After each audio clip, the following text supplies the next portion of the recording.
Hi everyone, ഞാനിന്ന് വന്നിരിക്കുന്നത് വളരെ ഈസി ആയിട്ട് നമുക്ക് പിള്ളേരുടെ കൂടെ ചെയ്യാൻ പറ്റിയ ഒരു ആർട്ട് വർക്കായിട്ടാണ്. നമുക്ക് അവധിക്കാലത്ത് അല്ലെങ്കിൽ അവധി ദിവസങ്ങളിലൊക്കെ പിള്ളേരെ അടക്കിയിരുത്താൻ വേണ്ടിയിട്ട് ഈസി ആയിട്ട് ചെയ്യാൻ പറ്റിയൊരു വർക്കാണിത്. അതിന് വേണ്ടിയിട്ട് ആദ്യം നമുക്ക് ഒരു പ്ലാസ്റ്റിക് ബോട്ടിൽ എടുക്കണം. അതിന് നമുക്ക് ഒരു ചെറുത് എടുക്കുവാണെങ്കിൽ അതായിരിക്കും ഏറ്റവും ഈസി ആയിട്ടുള്ളത്. അത് നമ്മൾ ഈ വീഡിയോയിൽ കാണിച്ചിരിക്കുന്നത് പോലെ നമ്മൾ രണ്ടായിട്ട് കട്ട് ചെയ്യുക. അത് കഴിഞ്ഞിട്ട് അതിനെ പൂക്കളുടെ ഇതൾ പോലെ ആക്കാൻ വേണ്ടിയിട്ട് പല പല കഷ്ണങ്ങളാക്കിയിട്ട് കട്ട് ചെയ്യുക.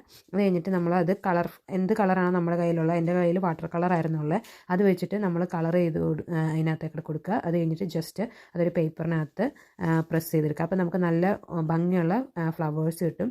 അത് എന്നിട്ട് പിള്ളേർക്ക് ബ്രഷ് കൊണ്ട് അതിൻ്റെ അകത്ത് യെല്ലോ കളർ കൊടുക്കുക. നിങ്ങൾക്ക് ഇഷ്ടമുള്ള കളർ കൊടുത്തിട്ട് അത് ഡിസൈൻ ചെയ്യാം. കുഞ്ഞൂസിനും ചാക്കോച്ചിക്കും വളരെ ഇഷ്ടമായി ഈ വർക്ക്. നിങ്ങൾക്കും ഇഷ്ടമാകുകയാണെങ്കിൽ ലൈക്ക് ചെയ്യാനും ഷെയർ ചെയ്യാനും നിങ്ങൾ ചെയ്തിട്ട് ഇഷ്ടപ്പെട്ടോ എന്ന് കമൻറ്റ് ചെയ്യാനും മറക്കണ്ട.